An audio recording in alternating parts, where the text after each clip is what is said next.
Thank you so much, Lokesh, for joining us. It's great to have you here. Lokesh, let's start with your journey, how it all began. I started my career in the mid 90s with the Indian Armed Forces actually. So that was the first place I was in. Then I used to lead organization consulting in India for Yon Hewitt. So that was 2014. Then we changed some formats in between of partnerships, etc. But I actually also started my PhD journey from Accelerate. What is it and how does it help HR team and talent in learning? This is a very interesting part. A lot of struggle for HR people. Then we developed an AI assistive coach. So human in the loop is absolutely necessary. Do you really think AI can replace people?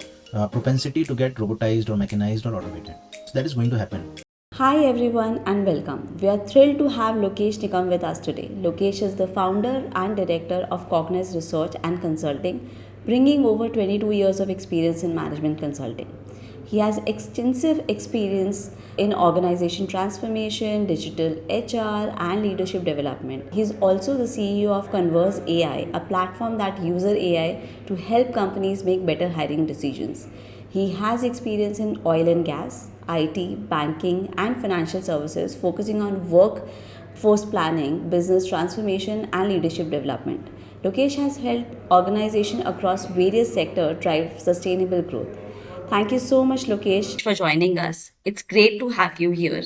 Lokesh, let's start with your journey, how it all began, and what led you to where you are today. Yeah, I think this is a very interesting question, and every time I get this question, it of course throws me back in time, and for the purpose here, I think I'll answer it more chronologically for me to lay out what all I have done in my life, maybe. So I started my career in the mid 90s. And I joined Indian Navy. I was in armed forces for a while before I had to step out because of an injury and on the medical grounds. That was about 2.5, 3 years of my life. And after that, getting out and getting back into the civilian life, pretty much rebuilding the ship again. And I had to actually do a lot more, effort to re-establish some of the things that had to be redone. So I did an engineering in electronics and an MBA in HR, and then I did a lot of corporate jobs before I actually started on my own in 2014. So I first started after MBA in Arvind Mills, a very very good place. I am blessed that I was there. It was such a great learning on how the industry works and what are the nuances of running a stable people ship despite all the odds. So it was a great example, and some of the great people who are in my life even now, are from that time. And then I actually spent a lot of time into consulting. First with, again, blessed to be in Aisha Consulting, a company called ECS, which was later acquired by PwC, where I actually learned the fundamentals of consulting. And we did a lot of great work back then when I used to be in ECS. I also spent a little time in KPMG in the Middle East, and then I used to lead organization consulting in India for Yon Hewitt before I left my job and then started on my own. So that was 2014. That's nice. And yeah, and then the journey in consulting started as Kognoz Consulting, and then we changed some formats in between of partnerships, etc. But tech started or tech services started in 2018-19, and AI started incidentally in 21-22. So the most interesting part of life so far. So 21-22, even before GenAI started, we started thinking of AI as an area of work, particularly to do with psycholinguistics, analyzing language to understand the psychology of people. Very interesting work. We started that. We started research on that. Meanwhile, I actually also started my PhD journey from Accelerate in 2018. And I think that provided a lot of impetus to research-based work in Kognoz and then in Konverz. So we started researching psycholinguistics, etc. And that's how over time we became a very research-based, behavioral science-based, and basically science-based consulting and then technology and then an AI firm. And that's what we are now. Oh, that's nice. So, Yeah. Lakesh, I see that your journey is very exciting from, army to then switching, in this time, in the AI world. So let's talk about your platform. Can you give us a Hmm. quick overview of Converge AI? That is your Hmm. platform, and what is it, and how does it help HR team and talent in learning? Oh, wonderful. I think, yeah. So this is a very interesting part. So Konverz is a AI first SaaS platform. It essentially is built on conversational intelligence. So basically, conversations as a medium to carry out talent related tasks and decisions. So, for Mhm. example, if you know a little bit about human resources and the human resources function, it is, to my mind, it is one of the most complicated functions or complex functions, because not because of the work being complicated or complex, but because there are too many ends. It's a lot of struggle for HR people, looking at so many ends and then tying things up together. A simple example is in the recruitment process itself. You have a sourcing agent, then you have to screen, then you have to see whether somebody fits, then shortlist, then somebody says no. It's a very complicated task. And Yes. similarly in the internal talent environments. So when we started thinking, we thought that AI can actually help HR professionals do a lot of, automate and augment a lot of tasks, which can make their time then available for better talent decisions. So that's how we initially conceived about Converse as a AI SaaS platform. And when and what it does is essentially it, as I said, I was earlier telling you, it is based on psycholinguistics, and Mhm. it is our language model is trained for understanding any job, any organization, and any role or skills in the world. So it is agnostic of any level, any language. So there's no language constraint. People can come and interface in their conversations in any language. I'm sitting in Malaysia right now. There are a lot of clients who use Bahasa. There is Russia where people are using Russian. So, Korea where people use Korean. So language is not a constraint from and that's how we visualized it, to remove all biases from that perspective. And then the platform basically got first trained for hiring, where we said that the entire initial part of assessment, from the once the profile is sourced till the hiring manager interview, this whole activity can be done by AI, including all the assessments and screening and whatever, finally giving me a role fit. So my work that used to take me months can now happen in a few days, actually. Wow. Is what it does. And then similarly for internal talent environment, the second application we created was Nurture. And in the Mhm. Nurture application, what we did is internal talent assessment and finalizing their development plans, finalizing their career paths, succession planning, planning and work like that. All of that also takes a lot of time. Again, because too many loose ends. So we brought Yeah, it together. Once the that's nice. assessment is done, all this is automatically available. Then we Mhm. developed the AI assistive coach. So based on Nurture, we can actually develop people on a coaching module, which is Mhm. AI assisted, and we can actually see the ROI of development when people are systematically getting coached. And then finally, we also developed Learn.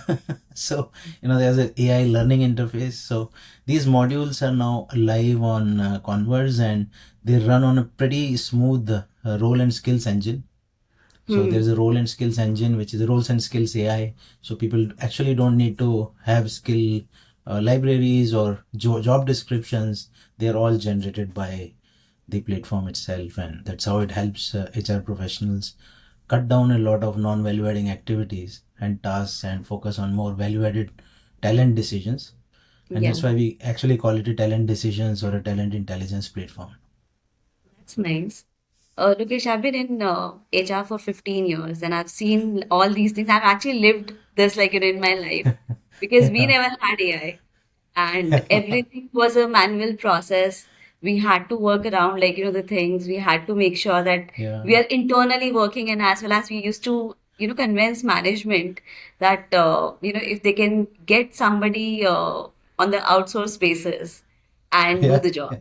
So yeah, I can understand what you're talking about. I can understand how important AI is, and how it can help us. Actually, with the human, AI can build a wonderful and do a wonderful job. absolutely, So absolutely. yes, that's great actually.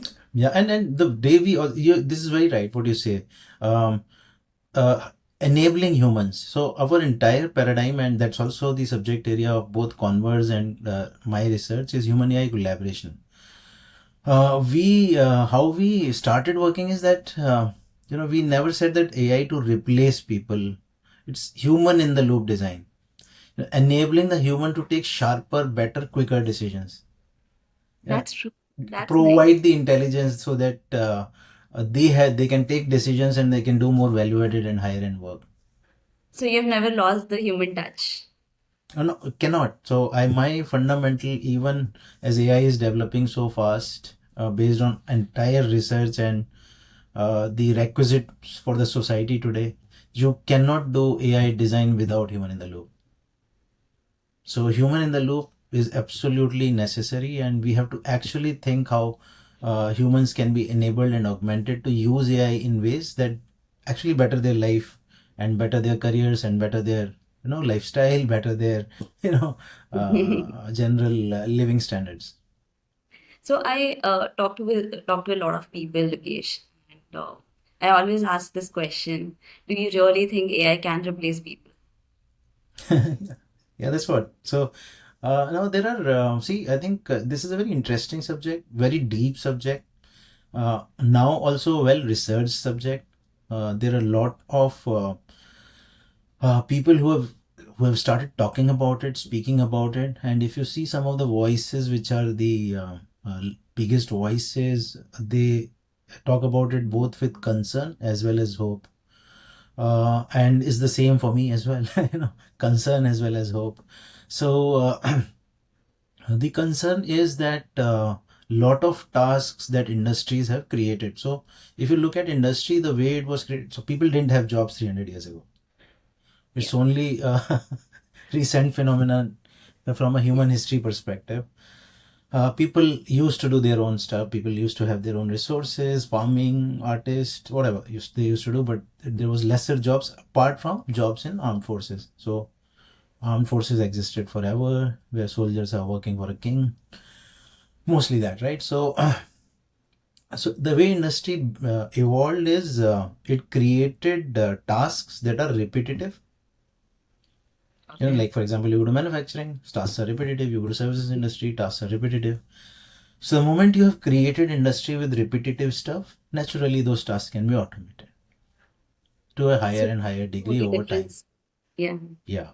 So therefore, the activities over a period of time have a high propensity to get robotized or mechanized or automated.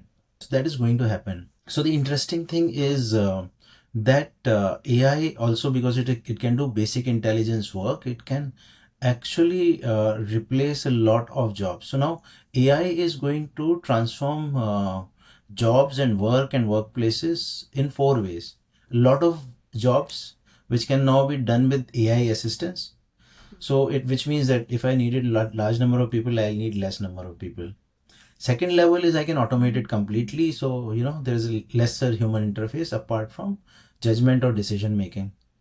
Third level is, augmentation, where humans and AI collaborate and work together. And the fourth is where the human work itself multiplies, so human becomes in that sense a better innovator, better designer, better creator. To give you an example, I have a friend. Uh, Definitely. I have I have a friend. She is into jewelry design, and there was an intricate design that she was trying to do, and it was not becoming possible. And I am not a jewelry designer at all. You know? So she was talking to me, and I said, "Okay, let's try to design this with AI." And we actually did that in 15 minutes. I Wow. had a CAD code ready to be sent to the printer in less than 15 minutes, and the Wow. design completed, and it was in the market in less than a week. Wow. So you can That, imagine, I do not know anything about jewelry, but I can amplify myself with AI. So now the most interesting thing which humans now, if human, so jobs are going to go away. That is one important thing. That's a concern and that's a fear. But hope is in augmentation and amplification. So humans should start working more and more to augment their skills, amplify their skills with AI. That is where we should work. That is where AI will become a boon for people actually. It can actually multiply our earning and growth if we start looking at AI from that perspective. Do not look for assistance, automation, and replacing those kind of work with AI, but grow your skills so much so that you can use AI for augmentation and amplification of your skills. And that's the hope. So some concerns are correct, but many concerns are also not correct, because I see the direction of evolution. People will start working on more higher end work and higher end skills. that's nice. So, I mean, like, we know now, my next question was related to talent acquisition and learning. That, Yeah. like, how and why do you, think HR teams should start in AI? Using the hiring tools, or, for talent management or for learning. So half of it, I think you've already answered, that, like, how we can use it in hiring and talent management. What about learning and development? When we talk about it, there are a lot of things happening. There are a lot of tools coming in the market. What is your opinion about it? If you can share three big reasons that it can help HR team to do better.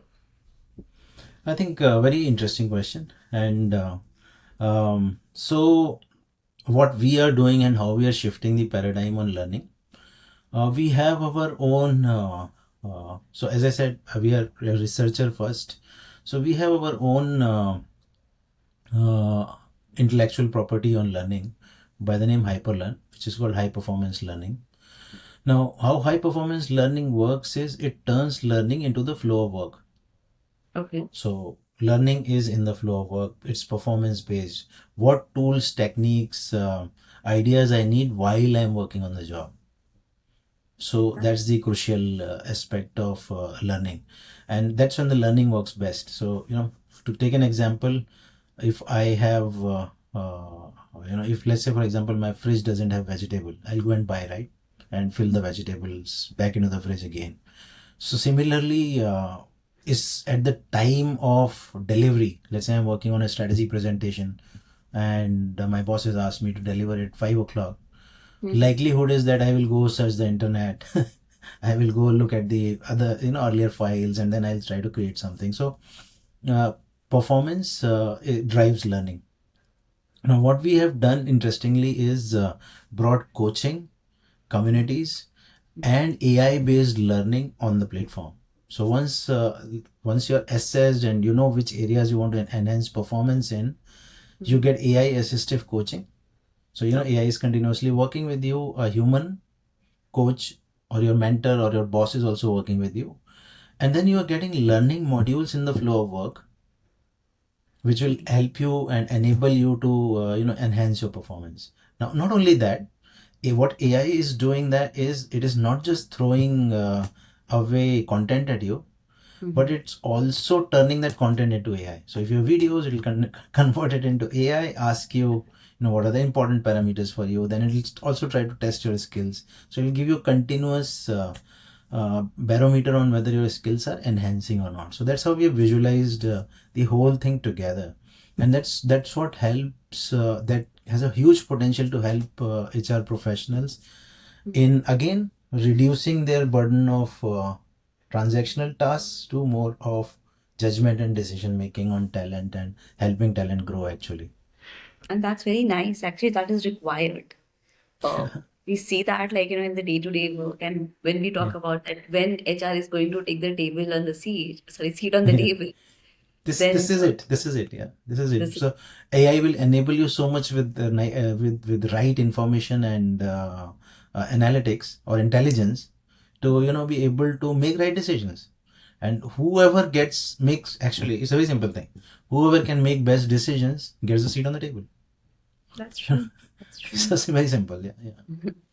So, from your experience, what and how much effort is needed by organization to shift to an AI-based system from legacy, HR systems? Because a lot of people still uh, into traditional approach. So, what do you think? How much effort is required? So I think few things here.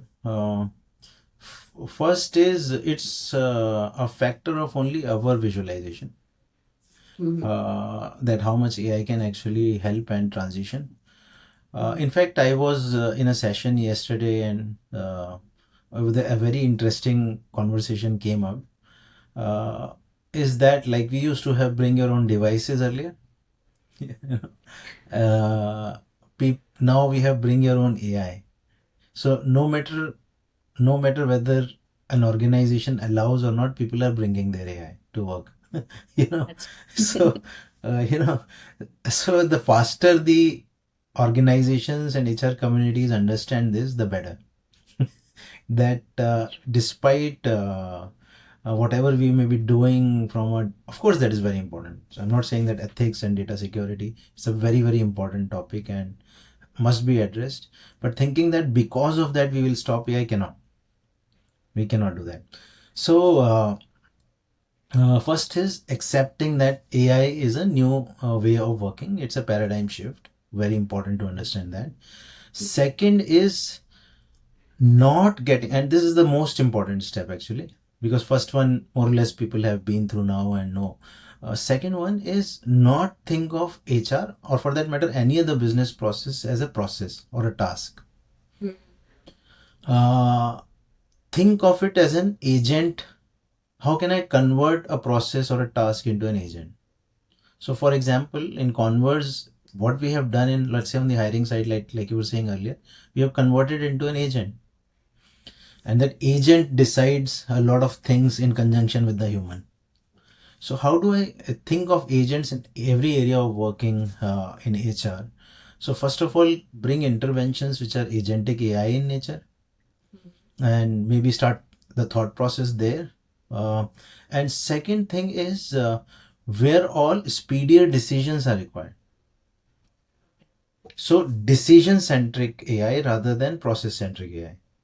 Processes more and more convert to agents, and decision centric management, that these decisions are important for me, and for these decisions I need this intelligence. So how does my agent and human together provide me that intelligence?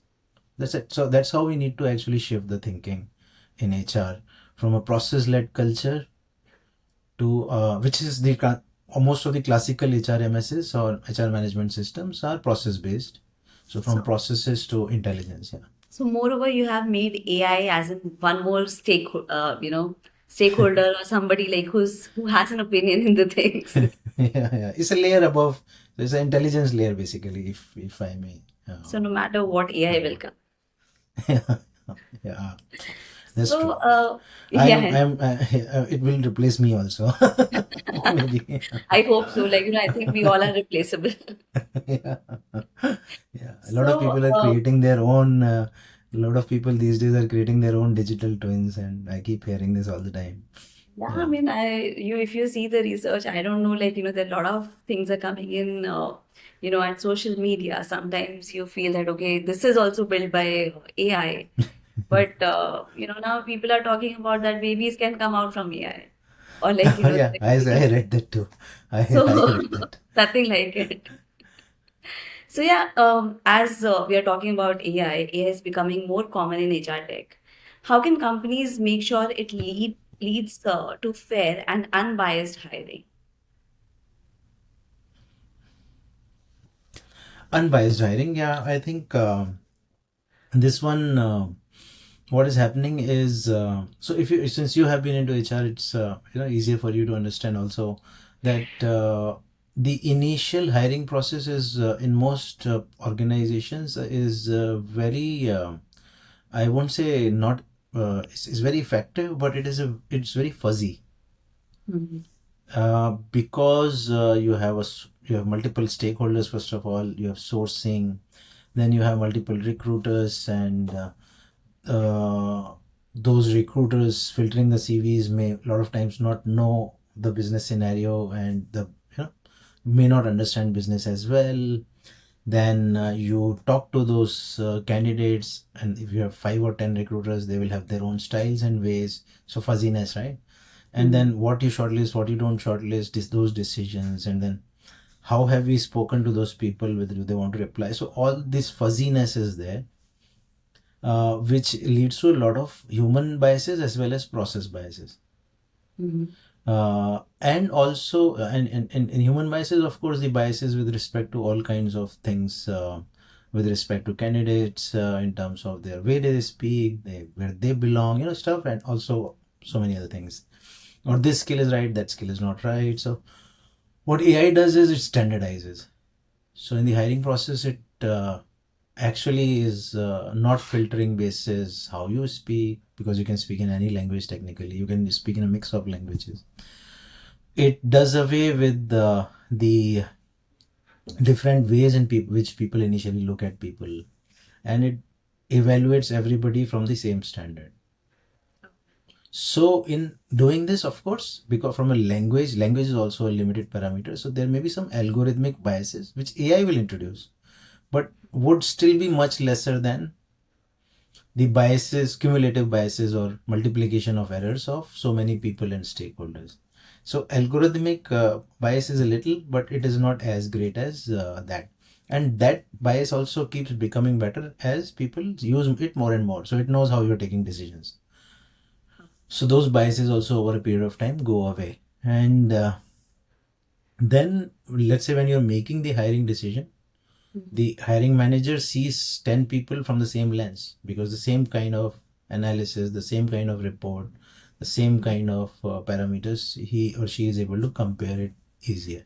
So it removes a lot of bias from that perspective. So ultimately it will be the bias of that last person in the line, which is still a human factor. But obviously hiring managers know who they want, what skills they want. So it's easier for them to decide what is required. So that's how this whole thing works.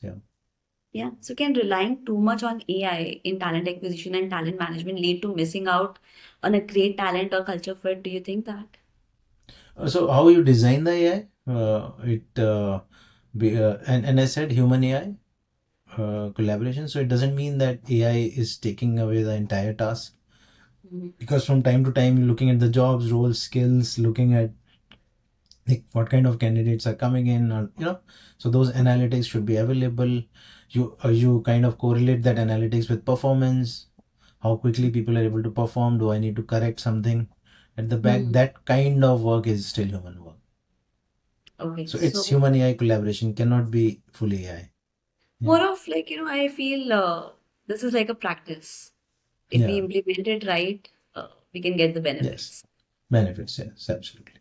Yeah. So can AI replace human touch or certain sub functions in HR, as I asked before, or is it better to have a mix of both? So very interesting. And what does the research say on this? So there is a research, I think, which Stanford or MIT did. One of these. They said that to what degree a function can be replaced by AI, or tasks in a particular function can be replaced by AI. Okay. So in operations, 60%, in sales, 50%, 60%, whatever. In technology and digital, 80%, in marketing, 70%, something like that. So they did the research. And guess what? When they actually looked at HR, how much? 40%. Wow. HR is a people-intensive function. That's true. HR is a relationship-intensive function. So it will always be human AI collaboration. So now, for example, if I have to enhance the experience of people in my organization, it's relationships, right? So how do I enhance that engagement, those relationships, that personal touch can only be done by humans, cannot be done by AI. So, but also, as I was saying earlier, HR has a lot of complicated and complex tasks which others don't have. Finance has one workflow. Sales has one workflow. HR is multiple. So it's a Yes. very complicated and complex thing. So AI actually will help them streamline Yes. those multiple complicated workflows and help them now to actually do the work that they do best, which is relationships, experience, providing the right kind of environment for people to succeed and work productively. Some of that. So we are helping out with the HR analytics here.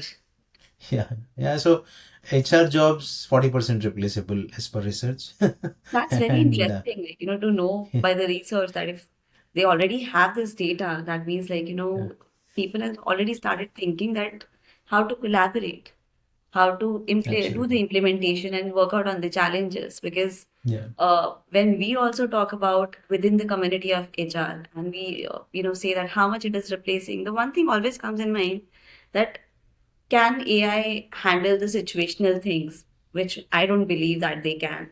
cannot. Of Yeah. course, like, if the programming is there, that program will work by the sequence. It will not Mhm. work by the emotions. So that's for Yeah. sure it's there. Yeah. So wherever, so the work is of two types. One is algorithmic, the other is judgment based. So Yeah, algorithmic work can be replaced by AI. Judgment, wherever you need a judgment, you need a human. that's great. That's nice. Yeah. So, as the CEO of an HR tech platform, how do you see the future of HR tech, and how will the HR tech adapt to business needs going forward? So as I was saying earlier as well, agentic AI, Mm-hmm. agent first thinking, experience first thinking, and minimizing the transactions. So doing away with a lot of processes actually. I know. So now with AI tech or AI SaaS coming in, a lot of processes and tasks may actually not be needed, and therefore that's the direction where it is becoming more and more intelligence. Mm-hmm. So talent intelligence as a service or intelligence as a platform. That's the direction HR tech will move. Uh, is going to be less and less about processes management and more about that. Mm-hmm. And how HR tech should start visualizing HR function and how it interfaces with organization is to build intelligence layers into each function, into each sub function of HR, whether it's recruitment or learning or talent management or any aspects of career planning, succession planning. Number one. Number two is, so this is one. Second thing is people, as I said, bring your own AI, right? So people are, in my experience in the last 3 years, what I've seen, people are very okay, very quickly adapt to conversational format. So people That's like converse. Sometimes people talk to AI for 1 hour, and we ourselves wonder why is it happening, because 60 minutes on the screen talking to AI. Yeah. So that's yeah. So people side of adoption depends a lot on trust. So if they trust, they will collaborate. If they don't trust, they won't collaborate. So trust in systems and ethics in systems are very, very primary. So both HR professionals as well as HR tech companies Mhm. should not do anything that will breach the trust and ethics when it comes to individuals, people, and maybe colleagues and employees. So very important part. This is the second part. The third part is leadership, organization, and HR. How do we provide or direction and bring in new thinking in the way we work? That can only be done by HR leaders and organizational leaders to kind of how do we augment and amplify people, as I was saying earlier. That leadership of enabling people is the third thing which both HR tech and HR leaders should start working on. That's nice. That's a very good approach. And I heard, like, Lokesh, you saying a lot of times about agentic AI. which Hmm. recently we were researching about one article, and we saw, Yeah. like, people are talking about it but not too much into it. Not understanding it Go yet. and Yeah. talk about, when we ask them question, still the clarity in the thoughts is yet to come. So what do you think that, like, with this approach and the platforms, that will change? Yeah, absolutely. So I think today it's the only limitation to is your own idea and your own thinking. You can create any, so you can play with the open AI or Gemini, or you can play with the openly available platforms Mhm. already and create a lot of agents. So for example, I have a, let's say, a business news feed. I obviously I don't like the television news. And Okay. I want news to be more research based, so I can actually create an agent which feeds me at a certain time every day. Wow. I want what is the latest happening in AI, from HR perspective. I can feed myself on that particular research element at a certain time, at a certain every day. So I can do those agents can actually help me build my own intelligence. Mhm. And then it is only limited by my thought. I can create a jewelry design. I can whatever I want to create. At least the simple custom agents, I can create them very easily. Wow. Even the advanced agents do not take too much effort now. You can, with a few weeks of effort, you can do advanced agents also with a little bit of software development knowledge. So it's become a lot easier and become even more easier as we go along. So it's a limitation only by our thinking and our ideas. And one of my personal question, because whenever I Hmm. take help of AI for the news, I feel that how much accuracy is there? What do you think that, like, what is the Yeah, percentage of of course. accuracy which is there? Hallucination. So it's hallucinates, huh? uh, so it's here's the cheat code. The cheat code is always ask it for citation. Okay. Yeah, so you know that whether the source is right or wrong, Mhm. source is correct or not, and you can determine. You can just by clicking on that link, you know whether it is making sense or not. A lot of times it will say that link not available, so you know it is Yeah, hallucinated. that's true. So citation is very important. Where Yeah, is because it a lot sourcing of from? our user would like to know that, like, how much it is accurate, because Yeah, we see a lot of communication happening around it. We see a lot of memes coming out, like, around it. correct, correct, correct, People, correct. in a way, Yeah, in a comedy way, like, they're talking about yeah. the serious things. So that Hmm. is very important. I think What? two things. Two actually, another cheat code is how we prompt. So one is how we prompt to make it very very specific. Second is to always ask citations. That's That's nice. my cheat code. Probably I also do sometimes. Yeah. What should HR teams keep in mind when choosing the right HR tech platform for the company? Very tough question. But it is related uh, to you. You have a yeah. product. We have a product. We have services also. We have partners. Darwinbox, Cornerstone. Um, how should people look at a platform? I have three barometers of any good. So forget about platform in particular from HRMS perspective, but any task or work we do. Hmm. So the three things are effect, accessibility, and utility when I'm choosing a platform. Is it when I say effect, does it create some kind of a connection between me and that platform? Okay. And that will come from the tasks I have to do. So let's say I want to apply for a leave. It's easy. It's conversational. I want to print my salary slip, stuff like that. Any number of transactions. So it creates an immediate connect, and I don't have to think too much before going to the platform. Accessibility is how quickly it is accessible to my colleagues. Okay. One click, two click, n click. So accessibility very very important. Hmm. Second parameter. Third parameter, utility. That whatever is there, it is utilizable very quickly. Now, if you see some of the learning platforms, that's a big problem. utility is very tough to get, and accessibility is also very difficult. And similarly with HRMS platform. So all three things satisfied, a platform will want do great. It will be adopted very well. Why? Because I've also used a lot of platforms, Yogesh, and Hmm. I always felt that why too much of complexity is in there. Correct. Yeah, Hmm. because the tasks are very easy. Uh, Hmm. we are putting a Very lot of simple, yeah. logics and making it complicated for us, and for the other users, employees. They want to do a job like very quickly. They don't Yeah. like it. They don't Yeah. like doing a lot of recording out there. So Yeah. why too much of complexity in HR, HRMS?